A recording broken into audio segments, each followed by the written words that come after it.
Mobile एक हिसाब से अच्छा भी है और बुरा भी। यह आपके ऊपर डिपेंड करता है कि आप इसका उपयोग कैसे करते हो। हम दिन में कितनी बार अपने मोबाइल की स्क्रीन को टच करते हैं। यह आंकड़ा पिछले 2016, 17, 18 से चलता आ रहा है, पर मैं आपको 2023 का आंकड़ा बताने वाला हूं, जिसमें हर एक व्यक्ति दिन में कम से कम 3000 बार अपनी मोबाइल की स्क्रीन को टच करता है।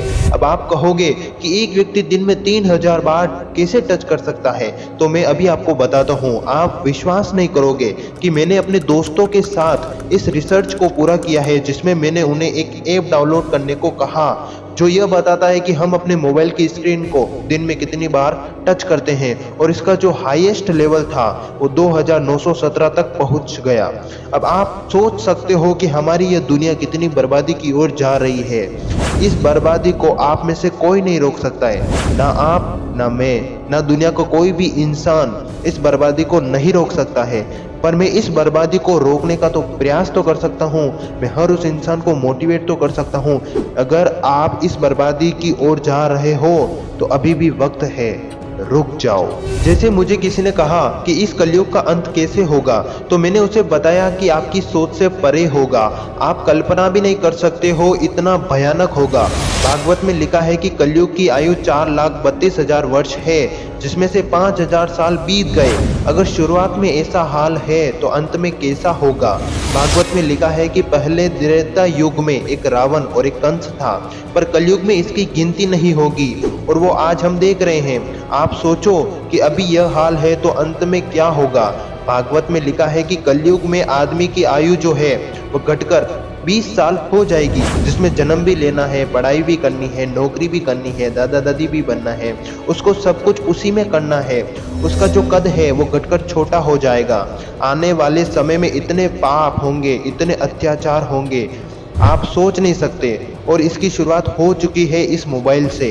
आज तक आपने इंटरनेट पर लाइव मोटिवेशन एंड सक्सेस से रिलेटेड आपने हजारों वीडियो देखी होंगी, लेकिन यह वीडियो बाकी वीडियो से बिल्कुल अलग है। हेलो दोस्तों, मैं चेतन जी मोटिवेशन में आपको इस मोबाइल की लत से बाहर निकाल सकता हूं, लेकिन उससे पहले मैं आपकी आंखें खोलना चाहता हूं, ताकि वह जो टिप्स मैं आपको बताने वाला हूं वो बेकार न जाए।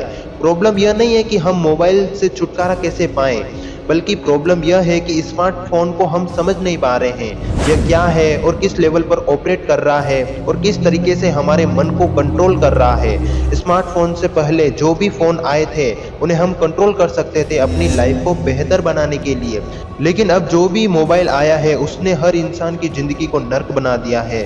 मैं यह नहीं कह रहा हूँ कि मोबाइल नहीं चलाना चाहिए, बल्कि मैं यह कह रहा हूँ कि आप मोबाइल चलाने के चक्कर में अपनी जिंदगी को बर्बाद मत करिए। मोबाइल के चक्कर में अपने आप को मत भूल जाना। मैं यह कह रहा हूं कि आप मोबाइल का उपयोग बहुत कम करिए, अपनी ज़रूरत के हिसाब से। अगर आप ज़रूरत को छोड़कर फालतू कामों में अपने मोबाइल का उपयोग कर रहे हो तो वो दिन ज़्यादा दूर ही नहीं होगा जब आप बर्बादी के कगार पर खड़े होंगे। आप ये क्यों नहीं सोचते हैं कि इस मोबाइल से मेरी ज़िंदगी बर्बाद हो रही है, मेरा समय बर्बाद हो रहा है। आपके परिवार वाले आपसे कहीं उम्मीद लगाए बैठे हुए हैं। उनकी उम्मीद, उनके भरोसे को अगर तुम तोड़ोगे तो भगवान भी तुम्हें माफ़ नहीं करेंगे। आपके परिवार वाले सोचते हैं कि मेरा बेटा यह बनेगा वह बनेगा, पर आप दिन भर मोबाइल में डूबे हुए हो। हर व्यक्ति मोबाइल में डूबा हुआ है। जब आने वाले समय में आपकी उम्र बीत जाएगी तब आप सोचोगे कि अगर मैंने उस टाइम पर मोबाइल का उपयोग नहीं किया होता तो आज मेरी ज़िंदगी कुछ और होती। बस मैं ट्रेन पकड़ने ही वाला था, लेकिन बीच में मोबाइल आ गया। आप ऐसा सोचोगे तो मेरे दोस्त अभी भी वक्त है। इस मोबाइल की दुनिया में आप मत फंसो। ये ज़िंदगी आपको बहुत ही कठिन परिश्रम से मिली है, इसे बेकार के कार्यों में मत लगाइए। जैसे इस दुनिया की जनसंख्या लगभग 800 करोड़ है, जिसमें से आज की डेट में लगभग 350 करोड़ लोगों के हाथ में स्मार्टफोन पहुंच चुका है। आज से ठीक कुछ ही महीनों पहले एक सर्वे किया गया, जिसमें यह पाया गया कि जब कोई व्यक्ति ड्रिंक करके, दारू पी के गाड़ी चलाता है तो उसका दिमाग उसके सामने जो चीज आ रही होती है उनके प्रति रिस्पॉन्ड करना कम कर देता है। और सबसे दुख भरी बात यह है कि गाड़ी चलाने वाले का ध्यान जितना दारू पीने की वजह से भटकता है, उतना ही गाड़ी चलाते टाइम मोबाइल चलाने से, यानी कि कंसंट्रेशन को बढ़ाने के मामले में, आपकी जिंदगी में बर्बाद करने में यह मोबाइल है। यह किसी नशे से कम नहीं है। अगर आप उसको बिना किसी काम के टच कर रहे रहे हो तो हो सकता है आप भी उसके गुलाम बन चुके हो। माना कि टेक्नोलॉजी का विकास होना चाहिए, लेकिन आज इसी टेक्नोलॉजी का इतना गंदा इस्तेमाल किया जा रहा है जिसकी कोई लिमिट नहीं है। प्रॉब्लम तब तक नहीं थी जब तक कि स्मार्टफोन नहीं आए थे। फ़ोन दिन बर दिन स्मार्ट होते जा रहे हैं और लोग दिन बर दिन बेवकूफ़। मैं माफ़ी चाहता हूं अगर आपको यह बात मेरी बुरी लगी हो तो, लेकिन यह सच है। इस वीडियो में मैं आपके साथ कुछ ऐसे फैक्ट शेयर करूंगा जिसे सुनने के बाद आपका ज़मीर रो देगा। एक एवरेज पर्सन एक दिन में कम से कम 6 घंटे फ़ोन पर अपना समय बिताता है। अगर आप लकी रहे और 80 साल और जीते हैं और अगर इसी तरह फ़ोन का यूज़ करते रहे तो आप अपनी पूरी ज़िंदगी में 15 साल और 5 महीने तो सिर्फ और सिर्फ अपने मोबाइल पर ही गुजार दोगे। जिस तरह आईफोन को लाकर दुनिया में तहलका मचा दिया है, 1 बिलियन से भी ज़्यादा आईफोन बिक चुके हैं, लेकिन एप्पल के फाउंडर स्टीव जॉब्स ने कभी भी अपने बच्चे को आईफोन तक यूज़ नहीं करने दिया। उन्हें पता है कि यह बिल्कुल बकवास है। वो तो इस काम में लगे हैं कि हम कैसे इस चीज़ को ज़्यादा से ज़्यादा एट्रैक्टिव बना पाए जिससे लोग ज़्यादा से ज़्यादा टाइम इन एप्लीकेशन पर स्पेंड कर सके। 95% स्मार्टफोन यूज़र सोने से पहले अपने फ़ोन का यूज़ करते हैं। इस दुनिया में कई तरह के एडिक्शन होते हैं, जैसे किसी को फेसबुक का एडिक्शन तो किसी को व्हाट्सएप का एडिक्शन, किसी को इंस्टाग्राम का एडिक्शन तो किसी को चाय का एडिक्शन, तो किसी को सिगरेट का एडिक्शन तो किसी को शराब का एडिक्शन। लेकिन याद रखना, सिगरेट तो सिर्फ आपके फेफड़े खराब करेगा, लेकिन स्मार्टफोन आपकी पूरी जिंदगी। अगर आपकी जिंदगी का सबसे इम्पोर्टेंट काम भी चल रहा होगा तो भी आप उसे छोड़कर आप नोटिफिकेशन पिक करेंगे। मैं यह नहीं कह रहा हूँ कि मोबाइल नहीं चलाना चाहिए, बल्कि मैं यह कह रहा हूँ कि मोबाइल चलाने के चक्कर में अपनी ज़िंदगी बर्बाद मत करो। मोबाइल के चक्कर में अपने आप को भूल मत जाना, यह आपकी सबसे बड़ी गलती होगी। आपकी भी कुछ ज़िंदगी है, आपके ऊपर भी परिवार की कुछ जिम्मेदारियां हैं। अगर आप ऐसे ही मोबाइल में डूबे रहोगे तो आपसे कोई बात करना भी पसंद नहीं करेगा। आपकी लाइफ एक मृत्यु के कगार पर जा रही है जिसे आप और मैं और ना ही कोई दुनिया का व्यक्ति आपको रोक सकता है। अगर मैं आपको कहूं कि आज से 10 दिन पहले आपके साथ क्या हुआ था, तब आप बहुत सोच कर थक जाएंगे, पर आपको बिल्कुल भी याद नहीं आएगा कि मैं 10 दिन पहले कहाँ था, क्या कर रहा था। लेकिन वही बात अगर मैं आपको कहूँ कि आज से इस मोबाइल को एक अलमारी में बंद कर दो और 1 महीने बाद इसको निकालना है, तो जैसे ही आपका 1 महीना होगा आप उसको तुरंत ही निकाल दोगे। यानी कि आप सोच सकते हो कि आपका दिमाग किस ओर जा रहा है। और मैं अभी भी कह रहा हूँ कि आने वाले कलयुग की शुरुआत अब हो चुकी है। एक बार आप अपने मन में सोचो कि अगर मैं अपने मोबाइल को दिन में 100 बार भी देखता हूँ तो मेरी आंखों पर क्या प्रभाव पड़ेगा। क्या मेरे आने वाले समय के अंदर मेरी आंखों पर चश्मा लग जाएगा? क्या मेरी ज़िंदगी खराब हो जाएगी? अगर इसका आंसर हाँ है तो आज से और अभी से इस मोबाइल का उपयोग बहुत कम करें। इस मोबाइल की वजह से अगर आप कोई ऐसा काम कर रहे हो कि आपको लगता है कि मैं इस मोबाइल से ही पैसे कमा सकता हूँ, तो मैं आपको कहता हूँ कि आप वह काम कर सकते हो, पर इतना ज़्यादा भी नहीं करना है। जिस तरह पुराने समय में मोबाइल नहीं था तब लोग कैसे शांति से रहते थे। सोते समय दादी नानी के मुंह से कहानियाँ सुनते थे। टाइम पास करने के लिए हम मामा के यहाँ चले जाते थे।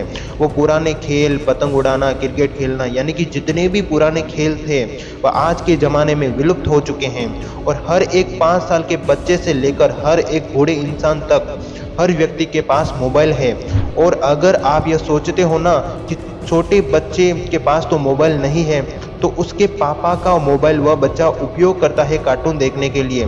उसे यह नहीं पता है कि बाहर की दुनिया कैसी है।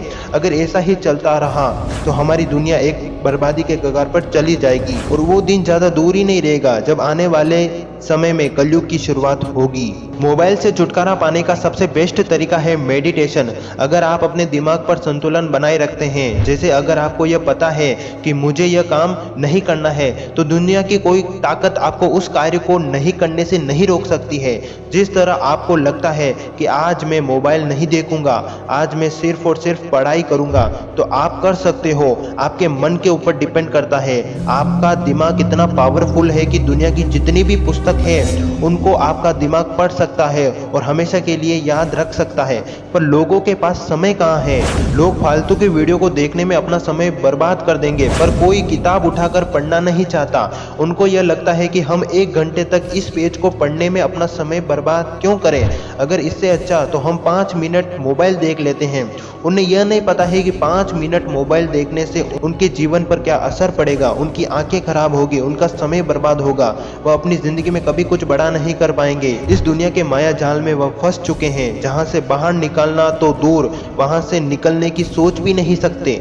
माना कि मोबाइल देखना जरूरी है, लेकिन जरूरत से ज़्यादा देखना आपकी ज़िंदगी बर्बाद हो सकती है। अगर आप किसी नोटिफिकेशन में पहुंच जाते हो कि मेरे दोस्त ने एक वीडियो भेजा है, चलो मैं देख लेता हूं, अगर आप उस वीडियो में फंस जाते हो और स्क्रॉल करते रहते हो, आपको यह पता ही नहीं कि आप क्या कर रहे हो। जब आपको पता चलता है कि अरे यार 1-2 घंटा हो गया है, अब बैटरी डाउन हो गई है, तब भी आप अपने मोबाइल को चार्ज लगाते लगाते अपने मोबाइल को देखते हो, पर आपको यही नहीं पता है कि मेरी ज़िंदगी बर्बाद हो रही है। और मैं अपने आखिरी शब्दों में यही कहूँगा कि अगर मैंने इस वीडियो में कुछ ऐसी बात कही है जिसे सुनने के बाद आपके दिल पर चोट पहुँची है, तो मैं आप सभी से माफ़ी चाहता हूँ।